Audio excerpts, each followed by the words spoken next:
வெளிப்படுத்தின விசேஷம் 51வது பாடம் 14வது அதிகாரத்தில் உள்ள முதல் 5 வசனங்கள் வாசிப்போம். இன்றைக்கி ஒரு வசனம் தான் பார்க்க போகிறோம். அதாவது இது ஒரு முக்கியமான ஒரு இடத்துல இருக்கிறோம். எப்படி கர்த்தராகிய இயேசு கிறிஸ்துவோடு இந்த 1,44,000 பேர் ஜியோன் மலையின் மேல் நிற்கிறார்கள் என்று சொல்லக்கூடிய ஒரு தலைப்பின் கீழே. சரியா? நான் அதற்கு இதாக வெளிப்படுத்தின விசேஷம் 14வது அதிகாரத்தில் உள்ள முதல் 5 வசனங்களை வாசிக்கிறேன். நீங்களும் கேளுங்க, அதுக்கப்புறம் நம்ம அதுக்குள்ளே கடந்து போவோம். பின்பு நான் பார்த்தபோது, இதோ சீயோன் மலையின் மேல் ஆட்டுக்குட்டியானவரையும் அவரோட கூட அவருடைய பிதாவின் நாமம் தங்கள் நெற்றிகளில் எழுதப்பட்டிருந்த 1,44,000 பேரையும் நிற்க கண்டேன். அல்லாமலும் பெருவெள்ள இரைச்சல் போலவும் பலத்த இடிமுழக்கம் போலவும் ஒரு சத்தம் வானத்திலிருந்து உண்டாக கேட்டேன். நான் கேட்ட சத்தம் சுரமண்டலக்காரர் தங்கள் சுரமண்டலங்களை வாசிக்கிற ஓசையை போலிருந்தது. அவர்கள் சிங்காசனத்திற்கு முன்பாகவும் 4 ஜீவன்களுக்கு முன்பாகவும் மூப்பர்களுக்கு முன்பாகவும் புது பாட்டை பாடினார்கள். அந்த பாட்டு பூமியிலிருந்து மீட்டு கொள்ளப்பட்ட 1,44,000 பேரை அல்லாமல் ஒருவரும் கற்றுக்கொள்ளக்கூடாததாய் இருந்தது. ஸ்திரீகளால் தங்களை கரைப்படுத்தாதவர்கள் இவர்களே, கற்புள்ளவர்கள் இவர்களே, ஆட்டுக்குட்டியானவர் எங்கே போனாலும் அவரை பின்பற்றுகிறவர்கள் இவர்களே. இவர்கள் மனுஷரிலிருந்து தேவனுக்கும் ஆட்டுக்குட்டியானவருக்கும் முதற் பலனாக மீட்டு கொள்ளப்பட்டவர்கள். இவர்களுடைய வாயிலே கபடம் காணப்படவில்லை.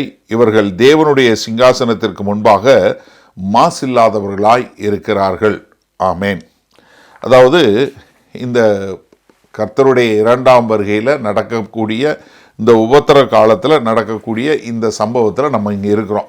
முதல்ல நம்ம எந்த இடத்துல இருக்கிறோம் அப்படிங்கிறத நான் உங்களுக்கு சொல்ல வேண்டியது ரொம்ப அவசியம். அப்போ தான் நமக்கு நம்ம இந்த பாடம் கற்றுக்கொள்ளும் போது சரியான முறையில் கற்றுக்கொள்ள முடியும்.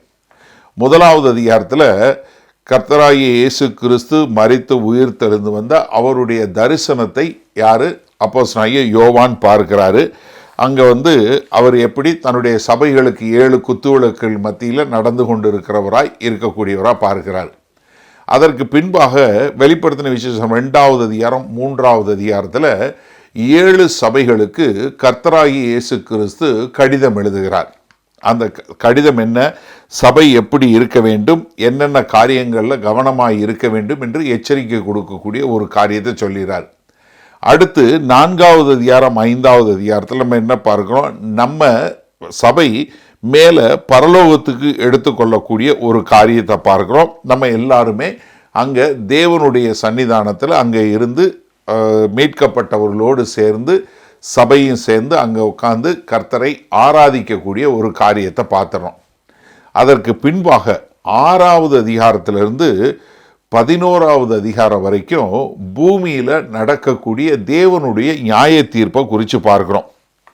இந்த நியாய தீர்ப்பு எவ்வளவு மோசமாக நடந்து கொண்டிருக்கு. அதாவது கர்த்தரை சுவிசேஷத்தை ஏற்றுக்கொண்டு கர்த்தரை விசுவாசிக்காதவங்க பூமியில் இருக்க போகிறாங்க. அவர்களுக்கு நடக்கக்கூடிய கொடுமையான நியாய தீர்ப்பு என்னென்னலாம் நடக்குது, இந்த பூமியின் மேலே என்னென்ன நடக்குது என்று சொல்லக்கூடிய உபத்திரவ காலத்தை பார்க்குறோம். அந்த உபத்திரவ காலம் 6வது அதிகாரத்திலேருந்து 11வது அதிகாரம் வரைக்கும் நடந்ததை பார்த்தோம். இதற்கு பின்பாக இந்த மறுபடியும் இந்த உபத்திரவு எங்கே தொடங்கும்னா 15வது அதிகாரத்திலேருந்து 20வது அதிகாரம் வரைக்கும் போகும். அதாவது 6லிருந்து 11 வரைக்கும். அதற்கு பின்பாக ஒரு இன்டர்லூட் என்று சொல்லக்கூடிய ஒரு இடைவெளி 12வது அதிகாரத்திலேருந்து 14வது அதிகாரம் வரைக்கும் உள்ள ஒரு இன்டர்லூட். இதில் 12வது அதிகாரம் 13வது அதிகாரம் இப்போ நம்ம கொஞ்ச நாளைக்கு முன்னாடி பார்த்தோம். அது உங்களுக்கு ஞாபகப்படுத்துறதுக்காக சொல்கிறேன். 12வது அதிகாரம் 13வது அதிகாரம் எங்கே பார்த்தோம்னா 6வது அதிகாரத்திலேருந்து 11வது அதிகாரம் வரைக்கும் தேவனுடைய கோணத்திலிருந்து பூமியில் உபத்திரவ காலம் என்ன நடக்குது, எப்படி நடக்குங்கிறத பார்த்தோம். ஆனால் அந்த 12வது அதிகாரம் 13வது அதிகாரமும் சாத்தானுடைய கோணத்திலிருந்து பூமியில் இந்த உபத்திரவ காலம் முழுவதும் அவனுடைய காலம் எப்படி இருக்குது என்றதை பார்த்தோம். 12வது அதிகாரத்தில் எப்படி பார்த்தோம், அவன் எப்படி இஸ்ரவேலை அழிக்கிறதுக்கு முயற்சி பண்ணக்கூடியவனாக இருக்கிறான் அப்படிங்கிறத பார்த்தோம். 13வது அதிகாரத்தில் 2 மிருகம்னு பார்த்தோம். ஒன்று என்ன பார்த்தோம், முதல் 9 வசனங்களில் என்ன பார்த்தோம், அந்தி கிறிஸ்து என்று சொல்லக்கூடிய ஒருத்தர் வர்றதை பார்த்தோம். அதற்கு பின்பாக கீழே உள்ள வசனங்கள் என்ன பார்த்தோம், கள்ள தீர்க்கதரிசி, பொய் தீர்க்கதரிசி என்று சொல்லக்கூடிய இந்த பொய் தீர்க்கதரிசி எப்படி அந்தி கிறிஸ்துவை வணங்குவதற்கு எல்லாரையும் வணங்கக்கூடிய ஒரு காரியத்தில், அதாவது கடைசி 3.5 வருஷத்தில் எப்படி அந்த மகா உபத்திரவ காலம் தொடங்கும் போது அவன் அங்கே நின்று தன்னை ஆராதிக்க சொல்லுவான். அதற்கு ஒரே மதமாக சேர்ந்து எப்படி எல்லாமே சாத்தானுடைய காலத்தில் இது நடக்கும் அப்படின்னு சொல்லக்கூடிய ஒரு காரியம். இப்போ இந்த வெளிப்படுத்த 14வது அதிகாரம் வரும்போது இப்போ மறுபடியும் தேவன் என்ன செய்கிறார்னு காட்டக்கூடியதாக, இதை நல்லா புரிஞ்சுக்கொள்ளுங்க. ஏன்னா இது தெரிஞ்சாதான், இந்த சீக்வன்ஸ் தெரிஞ்சாதான் நம்ம எங்கே இருக்கிற புஸ்தகத்தில் என்ன படிக்கிறோன்னு தெரியும். இந்த 14வது அதிகாரத்தில் மறுபடியும் எங்கன்னா நம்ம தேவன் இந்த உபத்திரவ காலத்தில் என்ன பண்ணுறாரு, அவருடைய கோணத்திலேருந்து என்ன நடக்குது அப்படின்னு சொல்லக்கூடிய காரியம் பார்க்குறோம். அதற்கு பின்பாக 15வது அதிகாரத்திலிருந்து மறுபடியும் 20வது அதிகாரம் வரைக்கும் அந்த நியாய தீர்ப்பு போகக்கூடிய காரியத்தை பார்க்குறோம். ஏன்னா நம்ம என்ன பார்த்தோம், 6 எக்காலம் ஊதப்பட்டது, 7வது எக்காலம் ஊதப்பட்ட உடனே அதற்கு பின்பாக வரக்கூடிய கலச நியாய தீர்ப்பு படபடபடன் வரப்போகுது. 15வது அதிகாரத்திலிருந்து அதெல்லாம் எப்படி இந்த பூமியில் அழிவை கொண்டு வரப்போகுதுன்னு. அப்போ இந்த 14வது அதிகாரம் ஒரு பெரிய திருப்பு முனையை கொடுக்கக்கூடியதாக இருக்குது. 6லேருந்து 11 வரைக்கும் உபத்திரவ காலத்தில் நடக்கக்கூடிய சம்பவங்கள், 12, 13 சாத்தானுடைய கோணத்திலிருந்து நடக்கக்கூடிய சம்பவங்கள், 14வது அதிகாரம் தேவனுடைய கோணத்திலிருந்து முடிவு எப்படி இருக்குன்னு காட்டக்கூடியதா, 15லேருந்து 20 வரைக்கும் உள்ள இது மறுபடியும் நியாய தீர்ப்பு தொடங்கக்கூடிய ஒரு காரியம். அப்போ 12, 13 என்ன, சாத்தான் செயல்படக்கூடியவனாக இருக்கான். 14வது அதிகாரத்தில் கர்த்தர் செயல்படக்கூடிய ஒரு காரியத்தை நம்ம பார்க்குறோம். இந்த 14வது அதிகாரத்தில் 3 தரிசனத்தை பார்க்குறோம். முதலாவது தரிசனம் என்ன பார்க்குறோம், இந்த 1,44,000 பேர் ஆட்டுக்குட்டியானவராகிய இயேசு கிறிஸ்துவோடு சீயோன் மலையில் நிற்கக்கூடிய ஒரு தரிசனத்தை பார்க்குறோம். 2வது தரிசனம் என்ன பார்க்குறோம், தேவதூதர்கள் சுவிசேஷம் சொல்லக்கூடிய ஒரு காரியத்தை பார்க்குறோம். அதில் 3வது தரிசனம் என்ன பார்க்குறோன்னா, எப்படி கடைசியில் ஒரு சிக்கல் என்று சொல்லக்கூடிய வாளை கொண்டு நியாய தீர்ப்பு செய்யக்கூடிய, அறுவடை செய்யக்கூடிய ஒரு காரியம் என்று சொல்லக்கூடியதா 3 தரிசனத்தை இதில் நம்ம பார்க்க போகிறோம். அந்த 3 தரிசனமே ஜெயங்கொண்டது, வெற்றி கொண்டது, விக்டரி என்று சொல்லக்கூடிய ஒரு ஜெயத்தினுடைய காரியமாக இருக்கிறத நம்ம பார்க்க முடிகிறது. அப்போ 14வது அதிகாரம் பார்க்கும்போது 13வது அதிகாரத்துக்கு மேலாக இருக்கக்கூடிய ஒரு காரியத்தை பார்க்குறோம். ஏன்னா 13வது அதிகாரம் என்ன, ஒரு இருளான பகுதியாக இருக்குது. 14வது அதிகாரம் என்ன, ஒரு வெளிச்சமாக தேவன் ஒரு ஜெயங்கொண்டவராக வரக்கூடியதை பார்க்குறோம். 13வது அதிகாரத்தில் என்ன பார்க்குறோம், அந்தி கிறிஸ்துவனுடைய ஆட்டத்தை பார்க்குறோம். ஆனால் 14வது அதிகாரத்தில் எங்கே பார்க்குறோம், கிறிஸ்துவுடைய ஜனங்களுடைய ஜெயத்தை பார்க்கக்கூடியதாக. 13வது அதிகாரம் அந்தி கிறிஸ்து, இந்த பொய் தீர்க்கதரிசி, இந்த பிசாசுகள், அவங்களுடைய தூஷணமான காரியங்கள், அது வஞ்சிக்கிறது, விக்கிரக ஆராதனை, இல்லை அந்த முத்திரை, மிருகத்தினுடைய முத்திரை, இப்படிப்பட்ட காரியத்தை பார்க்குறோம். 14வது அதிகாரத்தில் என்ன பார்க்குறோம், பிதாவாகிய தேவனை பார்க்குறோம், கிறிஸ்துவை பார்க்குறோம், தேவதூதர்களை பார்க்குறோம், ரட்சிக்கப்பட்ட மீட்கப்பட்ட மக்களை பார்க்குறோம், ஒரு உண்மையான ஆராதனையை பார்க்குறோம், சத்தியத்தை பார்க்குறோம், தேவனுடைய முத்திரையை பார்க்கக்கூடியதாக இருக்கிறது. இந்த ரெண்டுக்குள்ள ஒரு கான்ட்ராஸ்ட், எதிர்மறை. நீங்கள் நோட்ஸ் இல்லாதவங்க இதில் கீழே வீடியோவில் பார்க்குறவங்களா இருந்தால் கீழே லிங்க் இருக்கும், அதில் நீங்கள் டவுன்லோட் பண்ணி பாருங்கள். ஏன்னா என்னுடைய வார்த்தையை நீங்கள் நம்பணும்னு நான் சொல்லவே மாட்டேன். நீங்கள் எப்போவுமே வேத வசனத்தோடு ஒப்பிட்டு பாருங்கள். தயவு செய்து இது வசனத்தில் இருக்கா இல்லையான்னு நீங்கள் சோதித்தறிய வேண்டியது உங்களுடைய கடமை. அதனால தான் நாங்கள் எல்லா பைபிள் ஸ்டடியில் உங்களுக்கு நோட்ஸும் கொடுக்குறோம். நீங்கள் சரியான முறையில் வேத வசனத்தை கற்று தெரிந்து கொள்ள வேண்டும் என்பதற்காக. 13வது அதிகாரத்தில் எங்கே பார்க்குறோம், மிருகத்தை பார்க்குறோம். 14வது அதிகாரத்தில் என்னத்தை பார்க்குறோம், ஆட்டுக்குட்டியானவரை பார்க்குறோம். 13வது அதிகாரத்தில் என்னத்தை பார்க்குறோம், பொய்யான மதத்தை பார்க்குறோம். 14வது அதிகாரத்தில் பார்க்குறோம் என்ன, சத்தியத்தை பார்க்குறோம். 13வது அதிகாரம் என்னத்தை பார்க்குறோம், விக்கெட் என்று சொல்லக்கூடிய பொய்யானதை, வன்மையானதை பார்க்குறோம். 14வது அதிகாரத்தில் என்ன பார்க்குறோம், தேவ நீதியை பார்க்குறோம். 13ல் என்ன பார்க்குறோம், கரப்ஷனை பார்க்குறோம். 14ல் என்ன பார்க்குறோம், பரிசுத்தத்தை பார்க்குறோம். 13ல் என்ன பார்க்குறோம், தூஷணத்தை பார்க்குறோம். 14ல் என்ன பார்க்குறோம், ஆராதனையை பார்க்குறோம். 13ல் என்ன பார்க்குறோம், அழிவை பார்க்குறோம். 14ல் என்ன, பாதுகாப்பை பார்க்குறோம். 13ல் என்ன பார்க்குறோம், மரணத்தை பார்க்குறோம். 14ல் என்ன பார்க்குறோம், ஜீவனை பார்க்குறோம். 13 கடைசியாக என்ன பார்க்குறோம்? 666 பார்க்குறோம். 14 என்ன பார்க்குறோம்? 1,44,000 பார்க்குறோம். பார்த்தீங்களா, எல்லாமே வந்து அந்த 13க்கும் 16க்கும் உள்ள ஒரு வாறுதலை பார்க்க முடியுது. அப்போ என்னென்னா, அந்த 14வது அதிகாரம் வரும்போது நம்ம கர்த்தருடைய தேவனுடைய பாதையிலிருந்து இது என்ன நடக்குது அப்படின்னு சொல்லும்போது முதல்ல நம்ம என்ன பார்க்குறோன்னா, இந்த 1,44,000 பேர் என்ன, இவர்கள் ஜெயங்கொண்டவர்களாய் அங்கே நிற்கக்கூடிய ஒரு காரியத்தை பார்க்குறோம். நம்ம இந்த 12-13 பார்க்கும்போது சாத்தான் எவ்வளவான காரியங்களை பண்ணுறான் அப்படிங்கிறத பார்த்தோம். எப்படி அவன் வஞ்சிக்கக்கூடியவனா அவனுடைய அந்தி கிறிஸ்துவும் அவனுடைய பொய்யான தீர்க்கதரிசி சேர்ந்து யாருக்கெல்லாம் கையிலையும் நெத்தியிலேயும் முத்திரையிலேயே அவங்க வாங்க முடியாது, விற்க முடியாது, அவங்களெல்லாம் அழிக்கக்கூடியது, இவ்வளவு பெரிய ஒரு போராட்டம் இவ்வளோலாம் நடக்கும் போதும், ஆனால் நம்ம என்ன பார்க்குறோம், இந்த சாத்தானால் அழிக்க முடியாதபடி என்ன இவ்வளவு வக்கரம் இவ்வளவு உபத்திரவ காலத்திலையும் அவனால் அழிக்க முடியாதபடி 1,44,000 பேர் ஆட்டுக்குட்டியானவரோட சீயோன் மலையில் நிற்கிறத நம்ம பார்க்க முடிகிறது. அப்போ என்னன்னா, நம்ம இந்த 14வது அதிகாரம் ஆரம்பத்தில் பார்க்கும்போது அங்கே மேலே நிற்கும்போது நமக்கு ஒரு காரியம் என்ன தெரியுது, என்னதான் சாத்தானும் சரி, அவனுடைய பிசாசுகளும் சரி, அந்தி கிறிஸ்து சரி, பொய்யான தீர்க்கதரிசியும் சரி, பாதாளத்திலிருந்து திறந்து விடப்பட்ட மில்லியன்ஸ் ஆஃப் டீமன்ஸ் எல்லாம் சேர்ந்து என்ன பண்ணினாலும் என்ன பண்ண முடியல, கர்த்தருடைய திட்டத்தை முறியடிக்க முடியல. ஏன்னா இவங்க வந்து இந்த 1,44,000 பேரை ஒன்றுமே செய்ய முடியல. நீங்கள் இங்கே ஒரு விஷயம் பாருங்கள், 6வது அதிகாரத்துக்கு திருப்புங்க. ஏன்னா இங்கே 6வது அதிகாரத்தில் பார்க்கும்போது ஒவ்வொரு முத்திரையாக பிரிக்கக்கூடிய ஒரு காரியத்தை பார்க்குறோம்.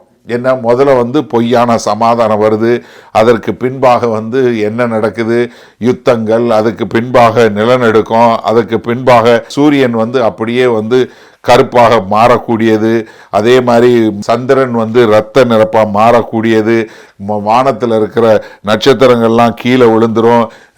அது மாத்திரமில்லை, வானமே வந்து என்ன சுருள் போல், புஸ்தக சுருள் போல் சுருட்டப்பட்டுரும். இதெல்லாம் நடக்கும்போது 15வது வசனம் பாருங்களேன், வெளிப்படுத்த 6:15, பூமியின் ராஜாக்களும் பெரியோர்களும் ஐஸ்வர்யவான்களும் சேனை தலைவர்களும் பலவான்களும் அடிமைகள் யாவரும் சுயாதீனர் யாவரும் பர்வதங்களின் குகைகளிலும் கண்மலைகளிலும் ஒளித்து கொண்டு பர்வதங்களையும் கண்மலையும் நோக்கி, நீங்கள் எங்கள் மேல் விழுந்து சிங்காசனத்தில் மேல் வீற்றிருக்கிறவருடைய முகத்துக்கும் ஆட்டுக்குட்டியானவருடைய கோபத்திற்கும் எங்களை மறைத்து கொள்ளுங்கள், அவருடைய கோபாக்கினையின் மகா நாள் வந்துவிட்டது, யார் நிலை நிற்கக்கூடும் என்றார்கள். என்ன கேட்குறாங்க, அவருடைய மகா உக்கிரமான கோபம் வந்துருச்சு.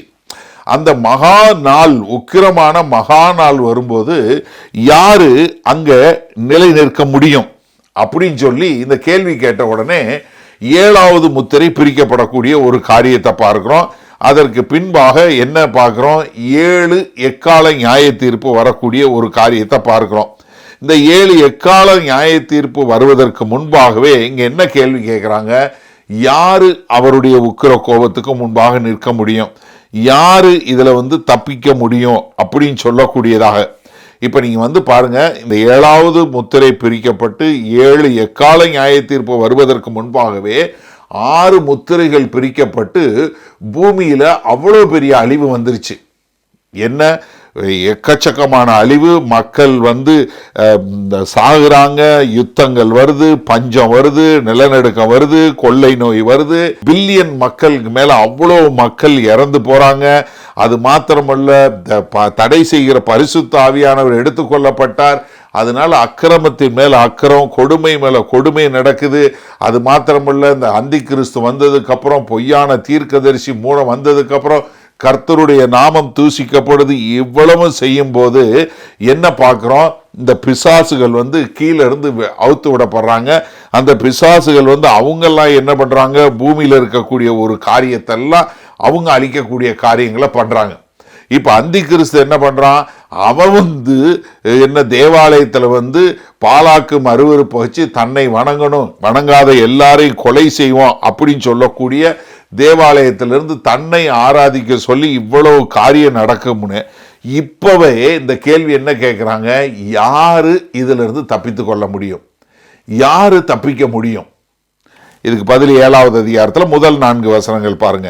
இவைகளுக்கு பின்பு பூமியின் 4 திசைகளிலும் 4 தூதர்கள் நின்று பூமியின் மேலாவது சமுத்திரத்தின் மேலாவது ஒரு மரத்தின் மேலாவது காற்று அடியாதபடிக்கு பூமியின் 4 காற்றுகளையும் பிடித்திருக்க கண்டேன்.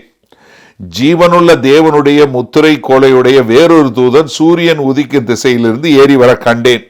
அவன் பூமியையும் சமுத்திரத்தையும் சேதப்படுத்துகிறதற்கு அதிகாரம் பெற்ற அந்த 4 தூதர்களை நோக்கி, நாம் நமது தேவனுடைய ஊழியக்காரரின் நெற்றிகளில் முத்திரை போட்டு தீரும் அளவும் பூமியையும் சமுத்திரத்தையும் மரங்களையும் சேதப்படுத்தாதிருங்கள் என்று மகா சத்தமிட்டு கூப்பிட்டான். முத்திரை போடப்பட்டவர்களின் தொகையை சொல்ல கேட்டேன். இஸ்ரவேல் புத்திரருடைய சகல கோத்திரங்களிலும் முத்திரை போடப்பட்டவர்கள் 144,000 பேர். கேட்ட கேள்வி என்ன? யாரு இதுல இருந்து தப்பிக்க முடியும்? யாரு இந்த மகா தேவனுடைய உக்கிர மகா நாள்ல இருந்து யாரை தப்பிச்சுக்க முடியும் கேட்டதுக்கு பதில் என்ன சொல்றாரு? ஒவ்வொரு கோத்திரத்தில இருந்தும் 12,000 பேரா சேர்ந்து 12 கோத்திரம், 12,000 பேர் ஒரு கோத்திரத்துக்கு 1,44,000 பேர் முத்திரை போடப்பட்டாங்க. அவர்கள் என்ன பண்ணுவாங்க? இந்த உபத்திரவ காலத்துல போவாங்க, அவர்கள் அதுல இருந்து தப்புவார்கள் என்று சொல்லக்கூடிய ஒரு காரியம். அப்ப என்ன, இந்த கோத்திரத்துக்கு 12,000 பேரா 1,44,000 பேர் கர்த்தர் முத்திரை போட போறாரு. அந்த முத்திரை போட்டு அவர்களை பாதுகாக்க போறாரு. ஏன்னா இவர்கள் எனக்கு சொந்தமானவர்கள். அதனால இந்த உக்கிரமான காரியம் நடக்கும்போது, உபத்திரவ காலம் நடக்கும்போது அவர்கள் பாதுகாக்கப்படுவார்கள் என்று சொல்லக்கூடியதாக மல்கியா தீர்க்கதரிசனுடைய புஸ்தகத்தில் இதை தீர்க்க தரிசனமா சொல்லக்கூடிய காரியம் பார்த்தீங்கன்னா 3வது அதிகாரம் 16 இருந்து பார்த்தீங்கன்னா, அப்பொழுது கர்த்தருக்கு பயந்தவர்கள் ஒருவரோடு ஒருவர் பேசிக்கொள்வார்கள், கர்த்தர் கவனித்து கேட்பார். கர்த்தருக்கு பயந்தவர்களுக்காகவும் அவருடைய நாமத்தை தியானிக்கிறவர்களுக்காகவும் ஞாபக புஸ்தகம் ஒன்று அவருக்கு முன்பாக எழுதப்பட்டது. என் சம்பத்தை நான் சேர்க்கும் நாளிலே அவர்கள் என்னுடையவர்களாய் இருப்பார்கள் என்று சேனைகளின் கர்த்தர் சொல்லுகிறார். எப்படி? நான் என்னுடைய சம்பத்தெல்லாம் கூட்டி சேர்க்கும் போது அவங்க என்ன என்னுடையவர்களாய் இருப்பார்கள் என்று சேனையில் கர்த்தர் சொல்லுகிறார். ஒரு மனுஷன் தனக்கு ஊழியம் செய்கிற தன்னுடைய குமாரனை கடாட்சிக்கிறது போல நான் அவர்களை கடாட்சிப்பேன். எப்படி ஒரு தகப்பன் தனக்கு ஊழியம் செய்யக்கூடிய மகனை எப்படி பாதுகாப்பாரோ அதுபோல நான் உங்களை பாதுகாப்பேன். அப்பொழுது நீங்கள் நீதிமானுக்கும் துன்மார்க்கனும் தேவனுக்கு ஊழியம் செய்கிறவனுக்கும் அவருக்கு ஊழியம் செய்யாதவனுக்கும் இருக்கிற வித்தியாசத்தை திரும்பவும் காண்பீர்கள். என்ன, மகா உத்தர நாள்ல நான் கொண்டு வந்து என் சம்பத்தை சேர்க்கும் நாள்ல என்ன பண்ணுவேன்? எனக்கு உண்டானவர்கள் நான் பாதுகாப்பேன். யாரு? துன்மார்க்கனையும் நீதிமான் யாருங்கிற வித்தியாசம் தெரியக்கூடியதாக கர்த்தர் செய்தாரா? செய்தாரு. நோவாவை பாதுகாத்தாரா? பூமியில மனுஷனை படைச்சதுக்காக விசனப்பட்ட தேவன் நோவாவையும் அவன் குடும்பத்தையும் காப்பாத்தினாரா? அவன் குடும்பத்தை காப்பாத்தினாரா? எரிகோவை அழிக்கும் போது ராகாப இது பாதுகாத்தாரா? ஏன் இஸ்ரவேல் தேச மக்களை விடுதலை பண்ணி கொண்டு வரும்போது எகிப்தியன் எவன் தன்னுடைய வீட்டில் ரத்த தடவுனா அவனும் பாதுகாக்கப்பட்டான் அல்லவா? அப்ப யாரெல்லாம் கர்த்தர் மேல விசுவாசம் வைக்கிறாங்களோ அவர்களை தேவன் பாதுகாத்தார், பாதுகாப்பார், இனிமேலும் பாதுகாப்பார். அப்ப என்னன்னா தேவன் என்ன இந்த 1,44,000 பேரை எங்க வெளிப்படுத்தின விஷயம் 7வது அதிகாரத்தில் சொல்லப்பட்ட அந்த 1,44,000 பேர் என்ன முத்திரை போடப்பட்டவர்கள். அவர்கள் இந்த உபத்திரவ காலத்தில் இருந்து அவர்கள் பாதுகாக்கப்படுவார்கள். தேவனுக்கு நிக்கிறவங்களை தேவன் பாதுகாப்பார். நீங்க 37வது சங்கீதத்தில் பார்த்தீங்கன்னா 35 இருந்து பாருங்க. கொடிய பலவந்தான ஒரு துன்மார்க்கனை கண்டேன். அவன் தனக்கேற்ற நிலத்தில் முளைத்திருக்கிற பச்சை மரத்தை போல் தலைத்தவனாய் இருந்தான். ஆனாலும் அவன் ஒளிந்து போனான். பாருங்கள், அவன் இல்லை. அவனை தேடினேன், அவன் காணப்படவில்லை. நீ உத்தமனை நோக்கி செம்மையானவனை பார்த்திரு, அந்த மனுஷனுடைய முடிவு சமாதானம். அக்கிரமக்காரர் ஏகமாய் அழிக்கப்படுவார்கள், அறுப்புண்டு போவதே துன்மார்க்களின் முடிவு. நீதிமான்களுடைய ரட்சிப்பு கர்த்தரால் வரும். இக்கட்டு காலத்தில் அவரே அவர்கள் அடைக்கலம். கர்த்தர் அவர்களுக்கு உதவி செய்து அவர்களை விடுவிப்பார். அவர்கள் அவரை நம்பியிருக்கிறபடியால் அவர்களை துன்மார்க்கருடைய கைக்கு தப்புவித்து ரட்சிப்பார். அப்ப என்ன, தேவன் தனக்குன்னு உள்ளவங்களை துன்மார்க்கருடைய கைகள்ல இருந்து தப்பிப்பாரு. இதை நம்ம பார்க்கிறோம் மத்தேயு 25வது அதிகாரத்திலையும் சொல்லும்போது. ஏன்னா நமக்கு மத்தேயு 25வது அதிகாரம் ரொம்ப தெளிவா படிச்சோம். எப்படி கர்த்தருடைய வருகையில பூமியில இருக்கிற மக்களை கர்த்தர் எப்படி பிரிப்பாரு, வலது பக்கம் இடது பக்கம், செம்மறியாடு வெள்ளாடு என்று தனக்குன்னு உள்ளவங்களை எப்படி அவர் பிரித்து எப்படி பாதுகாப்பார்னு சொல்லி பார்க்கக்கூடிய ஒரு காரியத்தை பார்த்தோம். அப்ப என்னன்னா, தேசங்கள் மேல நியாய தீர்ப்பு வரும்போது கர்த்தர் தனக்குன்னு வரக்கூடிய மக்களை இது பண்ணக்கூடியது. அப்போ இங்க என்னன்னா, பூமியில உள்ள ஜனங்களை அவர் என்ன பண்ணுவாரு, சிலரை யாரெல்லாம் விசுவாசிக்கிறாங்களோ, சுவிசேஷத்தை கேட்டு விசுவாசிக்கிறாங்களோ, இந்த உபத்திர காலத்துல விசுவாசிக்கப்பட்ட மக்களும் இந்த 1,44,000 பேர் சேர்ந்து 1000 வருட அரசாட்சியில உள்ள போவாங்க. இந்த 1000 வருட அரசாட்சியில இருந்து பெருக்கம் வர வேண்டும். அதற்கு இவங்க போகக்கூடிய மக்களாக இருப்பாங்க. இதுல யூதர்களும் பாதுகாக்கப்படுவாங்க, புறஜாதியாரும் பாதுகாக்கப்படுவாங்க. யாரெல்லாம் கர்த்தரை விசுவாசிக்கிறாங்களோ அவங்கள பாதுகாக்கப்பட்டு அவங்க எல்லாம் போவாங்க. அதுல என்னன்னா, இங்க இதுல அவன் என்னதான் சாத்தா அழிவை கொண்டு வந்தாலும் கர்த்தர் சில யூதர்களையும் யூதர் அல்லாத மனுஷரையும் யாரெல்லாம் விசுவாசிக்கிறாங்களோ அவங்கள பாதுகாப்பாரு. இவங்கெல்லாம் என்ன, கர்த்தராகிய இயேசு கிறிஸ்துவோட 1000 வருட அரசாட்சியில போய் ஒன்னா இருப்பாங்க. இதுல நிறைய பேர் ரத்த சாட்சியா மரிச்சு போவாங்க. அந்த ரத்த சாட்சியா மரிச்சு போனவங்க போக யாரெல்லாம் விசுவாசிக்காதவர்களுக்காகவும், அது யூதர்களோ யூதர் அல்லாதவங்களோ விசுவாசிக்காதவர்கள் அழிக்கப்படக்கூடிய ஒரு காரியத்தை நம்ம பார்க்க முடியும். அதுல ஒரு சிலர் விசுவாசத்தில் வருவாங்க, அவர்கள் மீட்கப்படுவார்கள். ஆனா இது இந்த மொத்தத்திலையும் ஒரு கூட்டம் மட்டும் பாதுகாக்கப்படும். எப்படி வெளிப்படுத்தின 6வது அதிகாரம் 17வது வசனத்துல இந்த மகா நாள், உக்கிரமான மகா நாள்ல கர்த்தரோட கையிலிருந்து இதுல இருந்து யாரு தப்பிக்க முடியும், யாரு தப்பிக்க முடியும் அப்படின்னு சொல்றதுக்கு பதில் யாரு, இந்த 1,44,000 பேர் என்ன, சீயோன் மலையில ஆட்டுக்குட்டியானவரோடு நிற்கக்கூடிய மக்களாக இருக்கிறாங்க. ஏன்னா இவங்கெல்லாம் யாரு, நான் மறுபடியும் சொல்றேன், நீங்க இந்த தெளிவாக வாசிச்சு பார்த்தீங்கன்னா உங்களுக்கு புரியும்.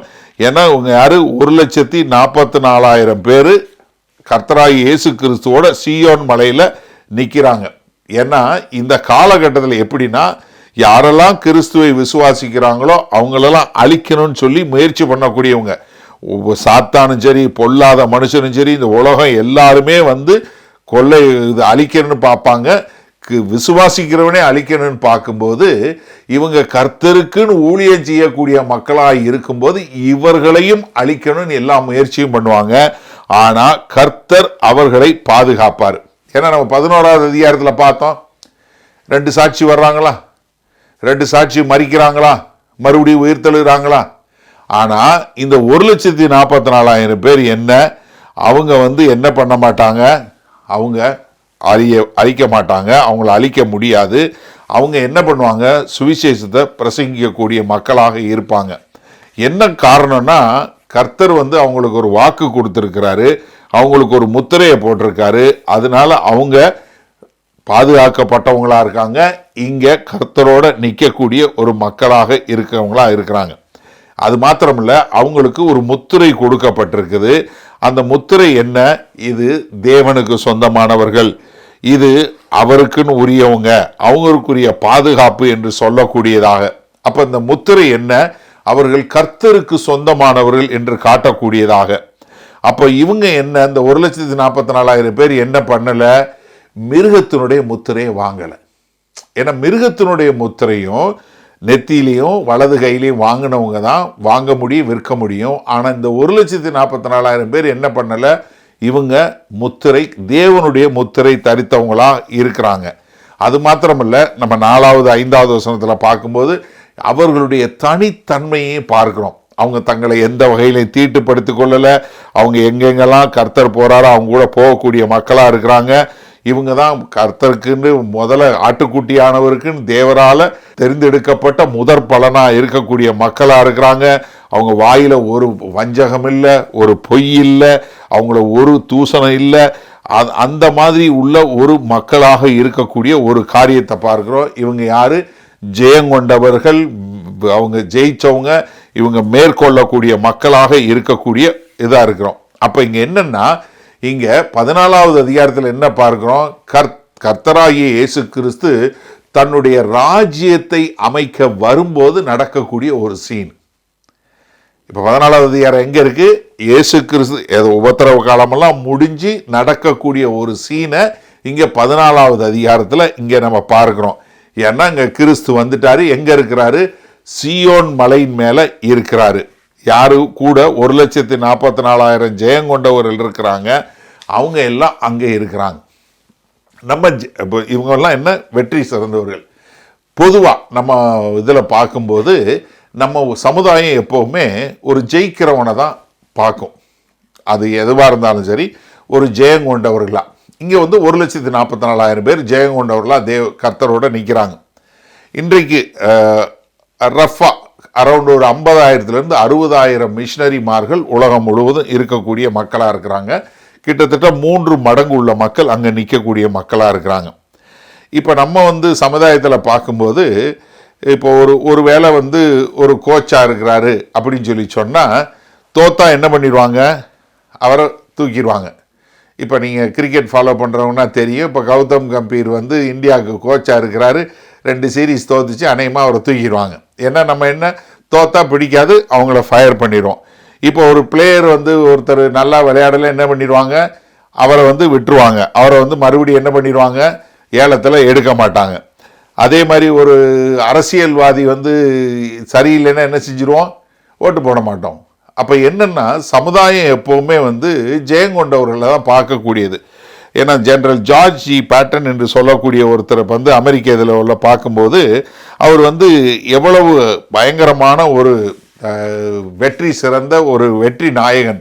அதாவது 2ஆம் உலகப் போரில் அவர் செய்த பெரிய ஒரு சாதனை என்று சொல்லக்கூடியதாக அவர் என்னன்னா ஒரு மாச்சோ மேன் மாதிரி. அதாவது எல்லா அமெரிக்கர்களும் நம்ம போராடணும், நம்ம எல்லாமே ஜெயம் கொள்வதற்கு, நம்ம எல்லாமே வெற்றி பெறுவதற்காகத்தான் இருக்கிறோம்னு சொல்லி ரொம்ப அருமையான வெற்றிகளை இது பண்ணி அவரை பார்த்தாலே ஒரு பயப்படக்கூடிய அளவிற்கு அவர் தான் ஹீரோ என்று சொல்லக்கூடியவருக்கு அவர் ஹீரோ வர்ஷிப் பண்ணுற அளவுக்கு அவர் அவ்வளவு பிரதானமான ஒரு காரியத்தில் இருந்தார். ஆனால் என்ன ஆச்சுன்னா, ஒரு காலகட்டத்தில் இந்த 2ஆம் உலக போருக்கு பக்கத்தில் ஒரு ஆஸ்பத்திரி பக்கத்தில் ஒரு ஃப்ரண்ட் லைனில் உள்ள ஒரு சோல்ஜர் பயந்து போய் அழுதுகிட்டு இருக்கவும் அவனை அடித்து துன்புறுத்தினதை எல்லா உலகம் பூரா போய் அவரை பதவியிலேருந்து இது பண்ணிட்டாங்க. உடனே அவருக்கு என்ன ஆயிடுச்சு, நான் எப்போவுமே நான் ஜெயம் கொண்டவனாக இருக்கணும் அப்படின்னு நினச்சவர் அதிலிருந்து போன உடனே அவரால் தாங்கிக்க முடியல. அவர் ஆல்கஹால் குடிக்கிறதும், ஒரு 4 திருமணம் பண்ணினார். கடைசியில் எல்லாம் போய் என்ன பண்ணார், ஒரு கன் எடுத்து அவரே வாய்க்குள்ள வச்சு சுட்டு அவர் தன்னைத்தானே அழிச்சு கொள்ளக்கூடிய ஒரு காரியமாக இருந்ததை நம்ம பார்க்க முடியுது. அப்போ என்னன்னா, இங்கே எல்லாமே என்ன, ஜெயம் கொண்டவங்களாக தான் நம்ம பார்க்கக்கூடிய மக்களாக இருக்கிறோம். ஆனால் ஜெயம் இல்லை, ஒரு வெற்றி இல்லை அப்படின்னு சொல்லி பார்த்தா அவங்க என்ன பண்ணுறதில்ல, அதை ஏற்றுக்கொள்வதில்லை. இங்கே வெளிப்படுத்தின விசேஷம் 14வது அதிகாரத்தில் ஜெயங்கொண்டவர்களாய் 1,44,000 பேர் இருக்கிறாங்க. ஆனால் என்னன்னா, நீங்கள் இது பார்க்கும்போது ஒரு சின்ன ஒரு சந்தோஷமான காரியம் என்னன்னு கேளுங்க. நம்ம பைபிளில் பார்க்கும்போது ஒரு தானியேல் பார்க்குறோம், ஒரு யோசேப்பு பார்க்குறோம், ஒரு பால் பார்க்குறோம். அதாவது கர்த்தருக்கென்று வைராக்கியமாய் வாழ்ந்து எந்த ஒரு இது இல்லாமல் உண்மையாக, அதே சமயத்தில் பக்திமயமாக, ஒரு அருமையாக தேவனுக்கென்று சாட்சியாக வாழ்ந்தவர்கள் என்று பார்க்கும்போது இங்கே அங்கே அப்படி பார்க்கக்கூடிய ஒரு காரியத்தை பார்க்கிறோம். ஆனால் மொத்தமாக 1,44,000 டானியல் பார்த்தா எப்படி இருக்கும்? மொத்தமாக 1,44,000 யோபு பார்த்தா எப்படி இருக்கும்? மொத்தமாக 1,44,000 பவுல் பார்த்தா எப்படி இருக்கும்? அந்த மாதிரி இங்கே 1,44,000 பேர் என்ன, அவர்களுடைய கமிட்மெண்ட், அவங்க கர்த்தருக்குன்னு ஒப்பு கொடுத்த காரியம், அவங்க வாழ்ந்த வாழ்க்கை, இதெல்லாம் பார்க்கும்போது ரொம்ப பிரமாதமாக இருக்கக்கூடிய ஒரு காரியத்தை பார்க்கிறோம். அப்போ இவங்கள்ட்ட என்ன ஒரு தனித்தன்மை, what is so unique about them? இல்லை இவங்களை இவங்ககிட்ட உள்ள ஒரு அப்படிப்பட்ட ஒரு தகுதி என்னவா இருக்கிறது? ஏன் இவர்கள் இவ்வளவு ஒரு வெற்றி சிறந்தவங்களா ஆட்டுக்குட்டியானவரோட அங்கே நிற்கக்கூடிய ஒரு காரியமாக இருக்குது ஏன்னா இங்க கிறிஸ்து அங்க நிற்கும்போது அவர் என்ன சீயோன் மலையில நிற்கிறாரு. ஆட்டுக்குட்டியானவர் சீயோன் மலையில் நிற்கும் போது அவர் கூட இவங்களும் நிற்கக்கூடிய ஒரு மக்களா. ஏன்னா அந்த தரிசனத்துல யோவான் பார்க்கிற தரிசனத்துல அவரும் கூட தான் நிற்கிறாரு. ஆட்டுக்குட்டியானவர் தான் இந்த எல்லாரும் இருக்கிறாங்க. மொத்த உலகம் அழிக்கப்பட்டு மக்கள்லாம் அழிக்கப்பட்டு எல்லாம் அவர் 1000 வருட அரசாட்சி அமைக்க வரும்போது இவங்க இவ்வளவு பேர் இருக்கிறாங்களே, இவங்க அப்படி இவங்க கிட்ட என்ன தகுதி இருக்கு? நீங்க ஒரு நிமிஷம் அது பாருங்க. இவங்க என்ன நெத்தியில தேவனுடைய நாமத்தை தரிச்சவங்களா இருக்கிறாங்க. நம்ம போன அதிகாரத்தை 13வது அதிகாரத்தில் பார்த்தோம். அங்க மிருகத்தினுடைய இது மார்க் என்று சொல்லக்கூடிய ஒரு காரியத்தை நம்ம பார்க்கிறோம். இதுக்கு அவங்க கிரேக்க மொழி பதம் பார்த்தீங்கன்னா ஸ்பிராகிஸ் என்று சொல்லக்கூடிய பதம். இதுக்கு என்ன சிக்னெட், அதாவது ஒரு முத்திரை என்று சொல்லக்கூடிய ஒரு. அப்ப என்ன, கர்த்தர் இவங்க மேல ஒரு முத்திரையை போட்டார். இவங்க எனக்கு சொந்தமானவங்க, யாரும் தொட முடியாது என்று சொல்லக்கூடியதாக. இவங்க என்ன இந்த 2 சாட்சிகளோட கூட சேர்ந்து இது பண்றாங்க, பிரசங்கம் பண்றாங்க. தேவதூதர்களோடு சேர்ந்து ஜெபம் பண்றாங்க. தேவதூதர்கள் பறந்து போய் ஜெபம் பண்றாங்க. அப்ப இவங்க எல்லாருமே என்ன, உண்மையாக கடைசி வரை இறுதியாக கர்த்தருக்கென்று சுவிசேஷத்தை பிரசங்கிக்கூடிய மக்களா. என்ன சுவிசேஷத்தை பிரசங்கிப்பாங்க? பாவத்திலிருந்து பாவம்னா என்ன, எப்படி மனம் திரும்ப வேண்டும், எப்படி ஒரு உண்மையான நியாய தீர்ப்பு உண்டாகும், எப்படி அதிலிருந்து அவங்க மீட்டு கொள்ள முடியும், எப்படி அவர்கள் உயிரோட 1000 வருட அரசாட்சிக்குள்ள போக முடியும் என்று சொல்லக்கூடிய காரியங்களை இந்த உபத்திரவு காலத்துல அவங்க பிரசங்கிக்கக்கூடிய மக்களா இருப்பாங்க. அப்படி இவங்க அங்க பண்ணும்போது என்ன, இவருடைய பிரசங்கத்தை கேட்டு ரட்சிக்கப்பட்டு 1000 வருட அரசாட்சிக்குள்ள போகக்கூடிய யூதர்களும் உண்டு, யூதர் அல்லாத மக்களும் உண்டு. அவங்க எல்லாம் என்ன பண்ணுவாங்க, அவங்க பிள்ளைகளை பெற்றுக்கொண்டு அவங்களும் போய் 1000 வருட அரசாட்சியில மறுபடியும் கூட்டம் சேர்ந்து அந்த 1000 வருட அரசாட்சியில் அவங்க என்ன பண்ணுவாங்க, பின்பு மறுபடியும் சாத்தானோட சேர்ந்து அவங்க மறுபடியும் யுத்தத்துக்கு வரக்கூடிய யுத்தம், அதான் அர்மகாதன் யுத்தம் என்று சொல்லக்கூடிய யுத்தம் நடக்க போறதை நம்ம பார்க்கிறோம். இப்ப இதுல என்னன்னா, இங்க இங்க சொல்லும்போது அவங்க இங்க சீயோன் மலையில நிக்கிறாங்க. ஆனா இவங்க என்னன்னா, அவங்களுக்கு ரட்சிப்பு வழங்கக்கூடிய மக்களா, ரட்சிப்போட அவங்க 1000 வருட அரசாட்சியில போகக்கூடிய, இதுதான் ஏசாயா 59லயும் சரி 60வது அதிகாரத்திலையும் சொல்லக்கூடிய ஒரு காரியம் பார்க்கிறோம். அது மாத்திரமல்ல, சகரியா 8:23 பாருங்களேன். அந்நாட்களில் பலவித பாசைக்காரராகிய புறஜாதியாரில் 10 மனுஷர் ஒரு யூதனுடைய வஸ்திர தொங்கலை பிடித்து கொண்டு, தேவன் உங்களோட இருக்கிறார் என்று கேள்விப்பட்டோம், ஆகையால் உங்களோட போவோம் என்று சொல்லி அவனை பற்றி கொள்வார்கள் என்று சேனைகளின் கர்த்தர் சொல்லுகிறார். அப்ப என்னன்னா, இந்த 1000 வருட அரசாட்சியில எல்லாரும் ஜனங்கள் இருக்கக்கூடிய ஒரு காரியத்தை பார்க்கிறோம். அவங்க எல்லாம் என்ன கேட்கிறாங்க, என்ன தேவன்கிட்ட கூட்டு போ அப்படின்னு சொல்லி அவங்க எல்லாம் அங்க வரக்கூடிய ஒரு காரியம். அதனாலதான் இந்த 1,44,000 பேர் என்ன பண்ணுவாங்க, இந்த உபத்திரவ காலத்துல சுவிசேஷத்தை பிரசங்கிப்பாங்க. அது மாத்திரமல்ல, அவர்கள் இதுல எல்லாவற்றிலையும் தப்புவிக்கக்கூடிய மக்களாய் தங்களை தப்புவித்துக் கொள்வார்கள். அது மாத்திரமல்ல, இதுல இன்னொரு காரியம் பாருங்க. யோவான் பார்க்கும்போது ஆட்டுக்குட்டியானவர் அவரோட சேர்ந்து 1,44,000 பேரை பார்க்கிறேங்கிறார். நம்ம 7வது அதிகாரத்தில் பார்த்தோம் 1,44,000 பேர் முத்திரை போடப்பட்டாங்க. ஆனா என்ன சொல்லலன்னு நான் சொல்றேன். நான் ஆட்டுக்குட்டியானவரை பார்த்தேன், அவரு கூட 1,43,999 பேர் இருந்தாங்க. இல்லை 1,44,000 பதிலாக 43,000 பேர் இருந்தாங்க, இல்லை 43,390 பேர் இருந்தாங்க. இப்படி இல்லைங்க. அப்ப என்னன்னா, கர்த்தர் சொன்னாரு, நான் 1,44,000 பேருக்கு முத்திரை போட்டிருக்கேன்னு. அது கர்த்தருடைய வருகையில அங்க 1,44,000 பேரு அங்க நிற்கக்கூடிய ஒரு நிலைமையை பார்க்கிறோமா? அப்ப என்ன, கர்த்தர் சொன்னதுனால அவங்க என்ன சொல்றாங்க, அவர்கள் முழுவதுமே பாதுகாக்கப்பட்டு அப்படியே உயிரோட இருக்கக்கூடிய மக்களாக இருக்கக்கூடியதை பார்க்கிறோம். அப்ப இவர்கள் இப்படி ஜெயங்கொண்ட நீதிமான்களாய் இருப்பதற்கான காரணம் என்ன?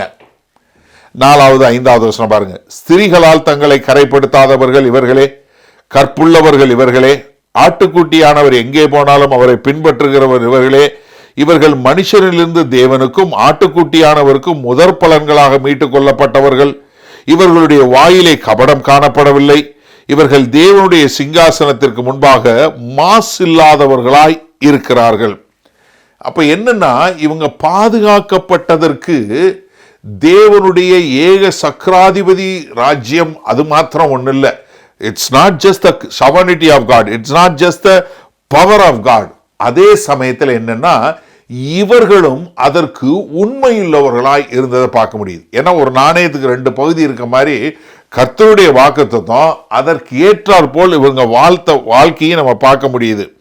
ஏன்னா இவங்க ஒருவேளை அவங்க தங்கள் கர்த்தருக்கு கொடுத்த ஒப்பு கொடுத்ததன்படி வாழாத இருந்தாங்கன்னா கர்த்தர் அவர்களை நிராகரித்து இதை ஒண்ணுமில்லாம பண்ணக்கூடிய வாய்ப்பு எல்லா இதுல இருந்தாலும், ஆனா அவங்க என்ன பண்றாங்க, கர்த்தர் சொன்னது போல அவங்க உண்மையா இருந்ததுனால கர்த்தர் தான் சொன்ன வார்த்தைக்கு உண்மை இல்லவராய் அவர்களை எல்லாம் பாதுகாத்து அவங்க எல்லாருமே அங்க 1,44,000 ஃபெய்த்ஃபுல் பீப்புள், உண்மை உள்ளவர்கள், கர்த்தருக்கென்று உண்மையாய் வாழ்ந்தவர்கள் ஆட்டுக்குட்டியானவரோட சீயோன் மலையில கர்த்தருடைய 1000 வருட அரசாட்சி வருகையில நிற்கும் போது அங்க நிற்கிறவர்களாய் காணப்படுகிறார்கள். அல்லேலூயா. இப்ப என்னன்னா, இவங்களுடைய வெற்றிக்கு என்ன ஒரு காரணம், அவங்களுடைய ஜெயத்துக்கு என்ன காரணம்னா தேவனுடைய வல்லமை. முதலாவது வசனம் பாருங்க. பின்பு நான் பார்த்தபோது இதோ சீயோன் மலையின் மேல் ஆட்டுக்குட்டியானவரையும் அவரோட கூட அவருடைய பிதாவின் நாமம் தங்கள் நெற்றிகளில் எழுதப்பட்டிருந்த 144,000 பேரையும் நிற்க கண்டேன்.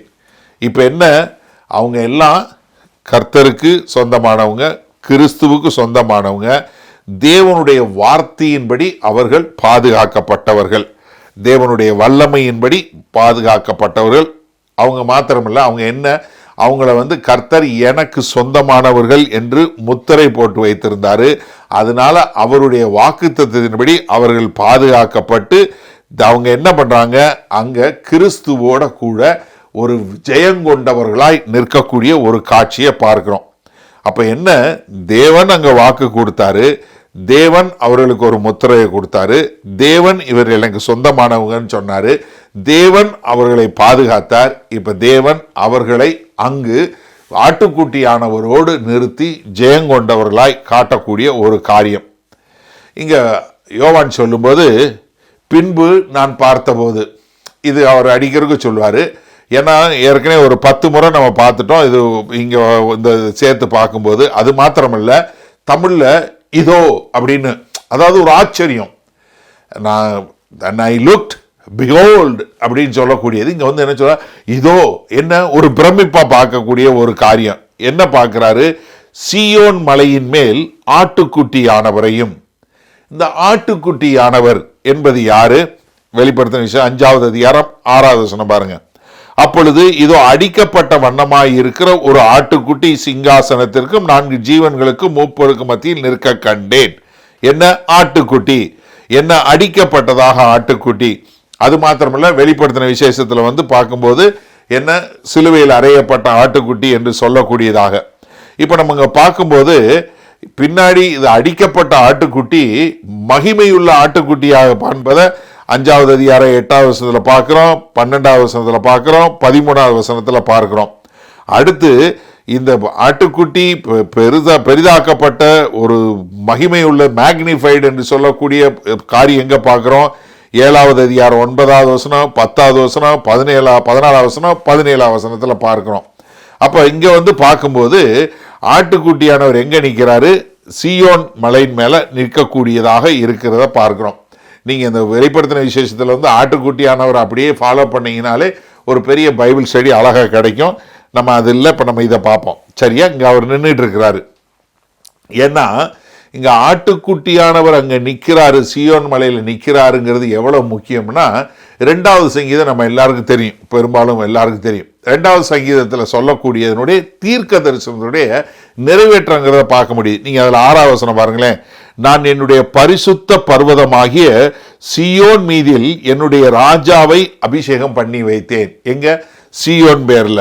அதுல 8வது வசனம் பாருங்க. என்னை கேளும், அப்பொழுது ஜாதிகளை உமக்கு சுதந்திரமாகவும் பூமியின் எல்லைகளை உமக்கு சொந்தமாகவும் கொடுப்பேன். அப்ப என்ன, நான் அபிஷேகிக்கப்பட்ட ஒரு ராஜாவா அங்க வைப்பேன், சியோன் மேல வைப்பேன். அவருக்கு என்ன, பூமியின் எல்லைகள் எல்லாவற்றையும் நான் கொடுப்பேன். அது என்ன, ஒரு பெரிய ராஜ்யமா இருக்கும். அடுத்து 9, இருப்பு கோலால் அவர்களை நொறுக்கி குயக்களத்தை போல அவர்களை உடைத்து போடுவீர் என்று சொன்னார். அவர் என்ன பண்ணுவாரு, மேசியா எப்படி இருப்பு கோலால் ஆட்சி செய்வார், மண்பானம் போல மீதி எல்லாத்தையும் உடைத்து நொறுக்கி விடுவார் என்று சொல்லக்கூடியதாக. ஆனா அவர் எங்க இருந்து பண்ணுவாரு, சீயோன் மலையிலிருந்து. 48வது சங்கீதம் பாருங்க, முதல் 2 வசனம். கர்த்தர் பெரியவர், அவர் தமது தேவனுடைய நகரத்திலும் தமது பரிசுத்த பர்வதத்திலும் மிகவும் துதிக்கப்படத்தக்கவர். எங்க பரிசுத்த பர்வதம் என்பது என்ன, சீயோன் மலை. சீயோன் மலை தான் பரிசுத்த பர்வதம். வட திசையில் உள்ள சீயோன் பர்வதம் வடிப்புமான ஸ்தானமும் சர்வபூமியின் மகிழ்ச்சியுமாய் இருக்குது. அதுவே மகாராஜாவின் நகரம். மகாராஜாவின் நகரம் எது, எருசலேம். அங்க இருக்கிற மலை எது, பரிசுத்த பர்வதம் சீயோன் மலை. ஏசாயாக்கு வாங்க, ஏசாயா 24வது அதிகாரம் 23வது வசனம் பாருங்க. அப்பொழுது சேனைகளின் கர்த்தர் சீயோன் மலையிலும் எருசலேமிலும் ஆளுகை செய்வதால் சந்திரன் கலங்கும், சூரிய நாணயமடையும், அவருடைய மூப்பர்களுக்கு முன்பாக மகிமை உண்டாயிருக்கும். அப்ப இங்க மேசியா எங்க இருந்து வருவாரு, சீயோன் மலையிலிருந்து வருவாரு. எங்க இருந்து ஆட்சி செய்வாரு, சீயோன் மலையிலிருந்து ஆட்சி செய்வார். அவர் திரும்ப வருவது எங்க வருவாரு, சீயோன் மலைக்கு வருவாரு.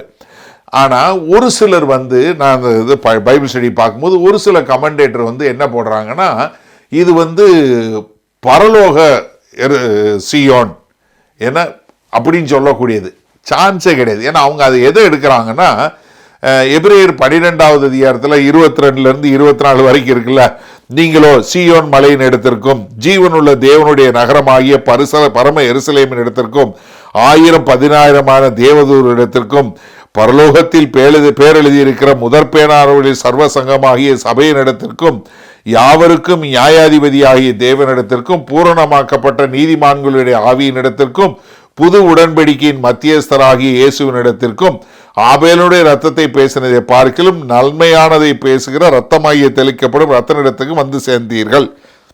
இது என்ன, பரலோக சீயோன் என்று சொல்லக்கூடிய ஒரு காரியம். இது என்ன, பரலோகத்தை குறிக்கக்கூடியது. ஆனா இங்க சொல்லும்போது இங்க உள்ள எருசலேமை தான் சொல்லப்படுது. என்ன, இந்த பரம எருசலேம் இல்ல, இந்த பரலோகத்தில் உள்ளத, இங்க உள்ளத, பூமியில உள்ளத. ஏன்னா இங்க நீங்க யோசிச்சு பாருங்க, இந்த 1,44,000 பேரு பரலோகத்துல தேவனோட பரம எருசலேமிலையும் சீயோன் மலையிலையும் இருந்தா, அப்ப கர்த்தர் இவங்களை காக்கப்படல. ஏன்னா அவங்கள முத்திரை போட்டு நான் பாதுகாக்கன்னு சொல்றாரு. இப்ப அவங்க எல்லாம் சீயோன் பரம சீயோன்ல போய் பரலோகத்துல நின்னாங்கன்னா என்ன அர்த்தம், மரிச்சு போயிட்டாங்கன்னு அர்த்தம். அப்படின்னா கர்த்தருடைய வாக்குத்தத்தத்துக்கு மரியாதையே இல்லாம போயிருச்சுன்னு அர்த்தம். அப்ப என்னன்னா, இவங்க மரிச்சவங்க தானே போக முடியும், இவங்க மரிக்கல. ஏன்னா அவர் 1000 வருட அரசாட்சியில கீழே வந்திருக்கிறாரு. கீழே வரும்போது இவங்க பூமியில பாதுகாக்கப்பட்ட மக்களா இருக்கிறாங்க. அதனால கர்த்தருடைய வாக்குத்தத்தம் இருக்கு, முத்திரை போடப்பட்டிருக்கு, கர்த்தருடைய வல்லமை அவர்களை பாதுகாத்திருக்குங்கிறத நம்ம மறந்து போயிடக்கூடாது. ஏன்னா இயேசு சொல்லும்போது மேசியா எங்க இருந்து வருவாரு, சீயோன்ல தான் வருவாருங்கிறது ரொம்ப மிக தெளிவாக எல்லா யூதருக்கும் தெரியும். அதனால தயவு செய்து நீங்க இது பரம எருசலேமே, இது பரம சீயோன் கிடையவே கிடையாது. இது பூமிக்கு அடுத்தது. ஏன்னா திரும்ப ரொம்ப அழகா நேர்த்தியாக சொல்லப்பட்டிருக்கு, மேசியா சீயோனுக்கு தான் வருவார்னு. நீங்க யோவேல் 2:32 பாருங்க. அப்பொழுது கர்த்தருடைய நாமத்தை தொழுது கொள்ளுகிறவனவனோ அவன் ரட்சிக்கப்படுவான். கர்த்தர் சொன்னபடி சீயோன் பர்வதத்திலும் எருசலேமிலும் கர்த்தர் வளவலைக்கும் மீதியாய் இருப்பவரிடத்திலும் ரட்சிப்பு உண்டாயிருக்கும். அப்ப எங்க, சீயோன்ல தான். ஏசாயா 11 பாருங்க, 9 என் பரிசுத்த பர்வதம் எங்கும் தீங்கு செய்வாரும் இல்லை, கேடு செய்வாரும் இல்லை. சமுத்திரம் ஜலத்தினால் நிறைந்திருக்கிறது போல பூமி கர்த்தரை அறிகிற அறிவினால் நிறைந்திருக்கும். அக்காலத்திலே ஜனங்களுக்கு கொடியாக நிற்கும் ஈசாயின் வேருக்காக ஜாதிகள் விசாரித்து கேட்பார்கள். அவருடைய தாபரஸ்தலம் மகிமையாயிருக்கும். அக்காலத்திலே ஆண்டவர் அசிரியாவிலும் எகிப்திலும் பத்ரோசிலும் எத்தியோப்பியாவிலும் பெர்சியாவிலும் சீனேயரிலும் ஆமாத்திலும் சமுத்திர தீவுகளிலும் தம்முடைய ஜனத்தில் மீதியானவர்களை மீட்டுக்கொள்ள திரும்ப இரண்டாம் விசை தமது கரத்தை நீட்டி ஜாதிகளுக்கு ஒரு கொடியை ஏற்றி இஸ்ரவேலில் துரத்துண்டவர்களை சேர்த்து யூதாவில் சிதறடிக்கப்பட்டவர்களை பூமியின் 4 திசைகளிலும் இருந்து கட்டுவார். எங்க கொண்டு வந்து? சீயோன் பலையில கொண்டு வந்து சேர்ப்பாரு. அப்ப என்னன்னா, இங்க கர்த்தருக்குன்னு உண்மையாய் இருந்து வெற்றி ஜெயங்கொண்ட இந்த 1,44,000 பேரு எல்லாத்துலயும், இந்த எல்லா விதமான உபத்திரவ காலத்திலையும் இவர்கள் தப்பி இங்கு உயிரோட அவங்க இருக்கக்கூடிய ஒரு மக்கள். ஒரு சிலர் சொல்லும்போது 1,44,000 பேருங்கிறது வந்து எக்ஸாக்ட் நம்பர் இல்ல, இது வந்து ஒரு சிம்பல், ஒரு அடையாளம். தப்பு. ஏன்னா ரொம்ப தெளிவா ஒரு கோத்திரத்துக்கு 12,000 பேரு, 12 கோத்திரத்துக்கு 1,44,000 பேருன்னு எழுதியிருக்கு. அதனால இது அடையாளம் அல்ல. ஒரு சிலர் என்ன சொல்றாங்க, இந்த செவன்த் டே அட்வென்டிஸ்ட் ரைட்டர் வந்து எம்எல் ஆண்டர்சன் சொல்லும் போது என்ன சொல்றாரு, அவர் ஒரு புக்கு தி சாங்சுவரி சோர்ஸ்னு ஒரு புத்தகம் எழுதியிருக்கிறார். அதுல என்ன சொல்றாருன்னா, இந்த கடைசி தலைமுறையில் உள்ள கிறிஸ்தவர்கள் வந்து இந்த பூமியில் இருக்கிறது வந்து அவங்க என்ன செய்வாங்கன்னா, அவங்க வந்து பாவமே இல்லாம இருக்கக்கூடிய மக்கள் இவர்கள் தான். எப்படி? அதாவது பூமி போயிடும், அந்த கடைசி காலத்தில் இருக்கக்கூடிய பூமியில இவங்க வந்து என்ன பண்ணுவாங்களாம், 1,44,000 பேர் என்ன பண்ணுவாங்களாம், ஒரு பாவமும் இல்லாம இருப்பாங்களாம். அதனால அவங்க பூரா அங்க இருப்பாங்க அப்படின்னு சொல்லக்கூடியதா. ஏன்னா இங்க அவர் சொல்லும் போது அவர் சொல்லக்கூடிய காரியங்கள் நான் அங்க கொடுத்துருக்கேன். ஆனா என்ன சொல்றாரு, அவங்க வந்து பாவமே இல்லாம இருப்பாங்க அப்படின்னு சொல்லக்கூடியதா. இருக்க வாய்ப்பே கிடையாது. கர்த்தராய் இயேசு கிறிஸ்து ஒருத்தர் தான் பாவம் இல்லாத ஒரு பரிசுத்த தெய்வம். வேற யாருமே கிடையாது. எந்த மனுஷனும் பாவம் இல்லாம பிறக்க போறதே கிடையாது. அதனால இதுவும் தப்பு.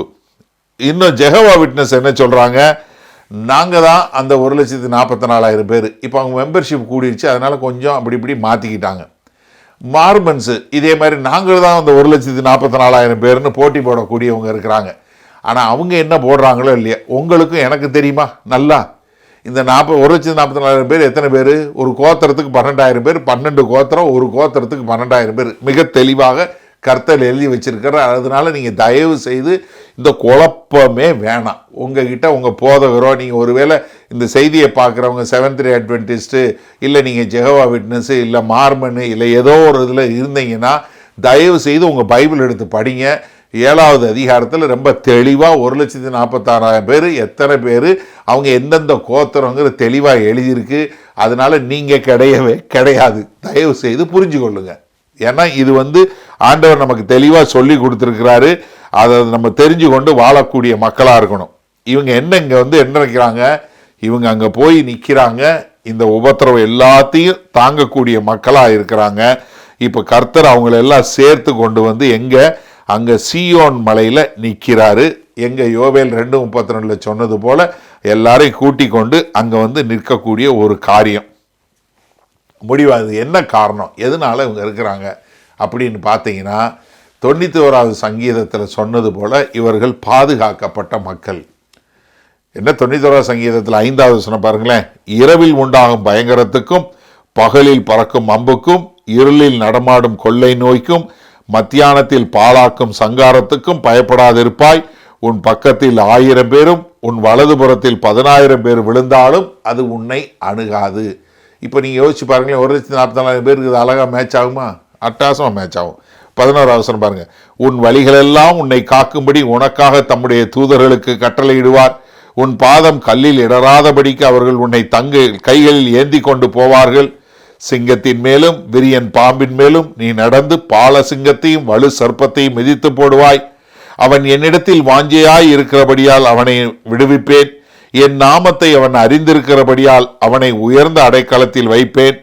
அவன் என்னை நோக்கி கூப்பிடுவான், நான் அவனுக்கு மறு உத்தரவு அருளி செய்வேன். ஆபத்தில் நானே அவனோடு இருந்து அவனை தப்புவித்து அவனை கனப்படுத்துவேன்.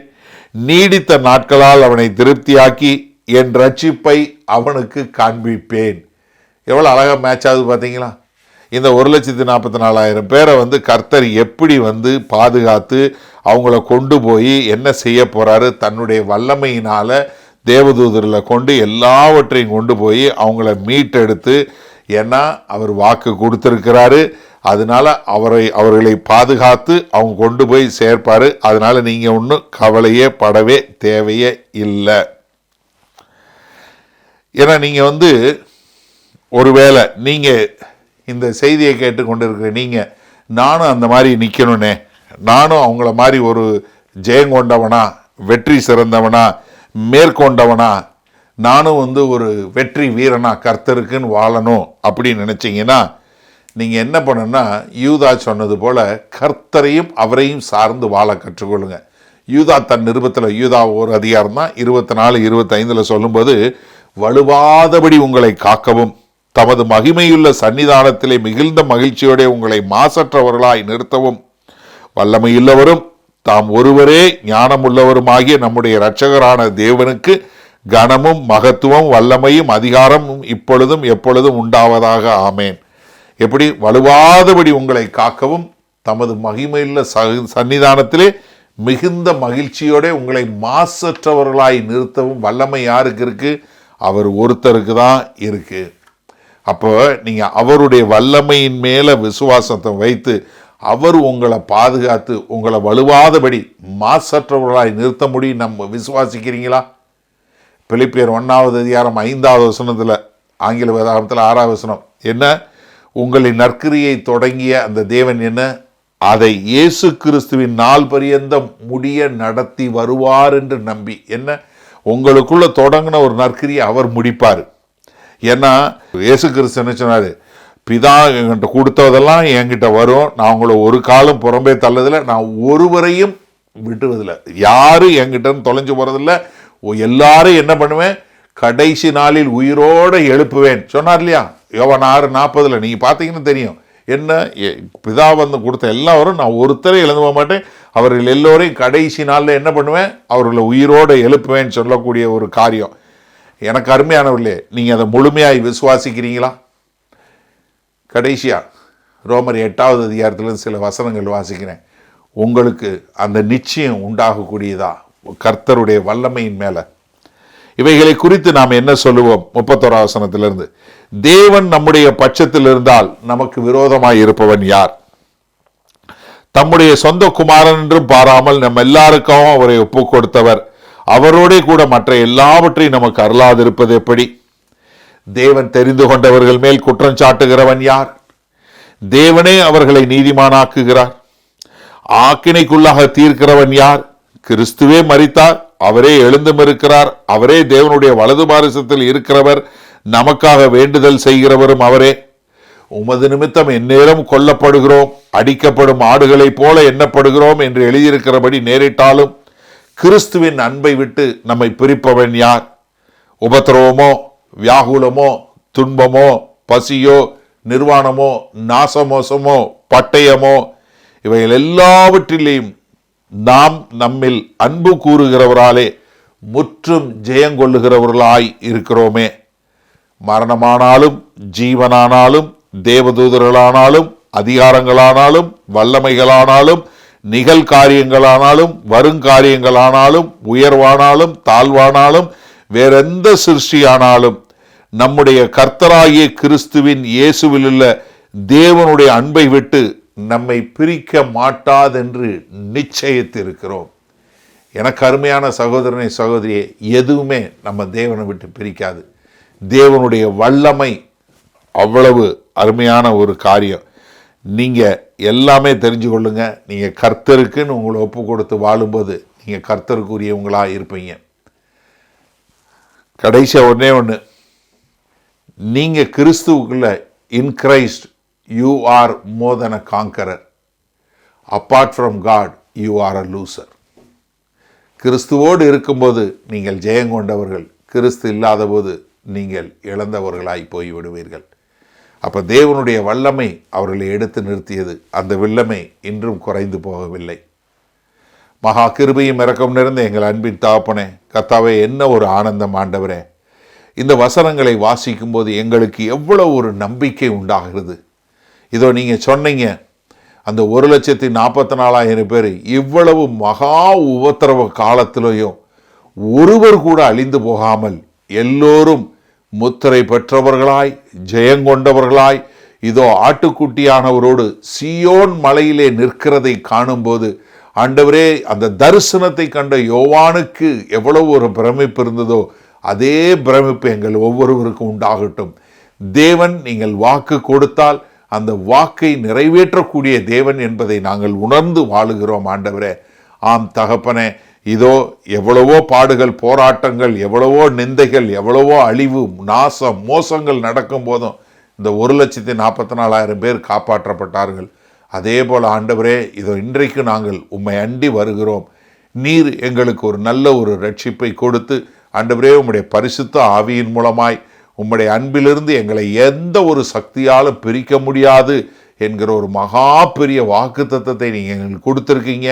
அதற்காய் கொடான கோடி நன்றி செலுத்துகிறோம். இந்த இணைப்பில் இணைந்திருக்கிற ஒவ்வொருவரும் ஆண்டவரே, உமக்கென்று எப்போதும் வைராக்கியமாய் உண்மையுள்ளவர்களாய் வாழ ஒப்புக் கொடுக்கிறோம். மீட்பெரும் இரட்சகருமாகிய இயேசு கிறிஸ்துவின் மூலம் பிதாவே, ஆமேன். உங்களில் யாருக்காவது ஜெப தேவைகள் இருக்குமானால் நீங்கள் உங்களுடைய வீடுகளில் உங்கள் கதவை பூட்டி நீங்கள் ஆண்டவரை நோக்கி ஜெபம் பண்ணுங்கள். உங்களுடைய எல்லா விதமான பலவீனங்களை குறித்து தெரிந்து வைத்திருக்கிற தேவன், எப்போதும் ஜீவன் உள்ள தேவன், உங்களுடைய ஜெபங்களை கேட்டு உங்களுக்கு பதில் கொடுப்பார். நீங்கள் வேற ஒரு ஆள்கிட்ட போகணும், வேற ஒருத்தவங்கிட்ட போய் ஜெபத்துக்கு போகணும்னு அவசியம் இல்லை. நீங்கள் ஜெபம் பண்ண ஆண்டவராகிய இயேசு கிறிஸ்துவை ஏற்றுக்கொண்ட எல்லாரும் பிதாவாகிய தேவன்கிட்ட ஜெபம் பண்ணால் அந்த ஜெபத்தை கேட்டு பதில் கொடுக்கக்கூடிய அன்புள்ள பரமபிதா தான் நமக்கு இருக்கிறாரு. அதனால் தைரியமாக நீங்கள் ஜெபம் பண்ணுங்க. அதே சமயத்தில் இன்னொரு காரியமும் நாங்கள் சொல்கிறோம், எங்களுக்காய் ஜெபம் பண்ணுங்க. ஏன்னா வேத வசனத்தில் அதான் சொல்லியிருக்கு, நீங்கள் எந்த ஊழியக்காரரையும் ஜெபம் பண்ண போங்கன்னு சொல்லலை, ஆனால் ஊழியக்காரருக்காக ஜெபம் பண்ண சொல்லியிருக்கு. நாங்கள் தைரியமாக தேவனுடைய வார்த்தை இன்னும் அதிகமாய் பிரசங்கிக்க எங்களுக்காய் நீங்கள் ஜெபிக்கும்படி கேண்டிக் கொள்கிறேன். ஆமேன்.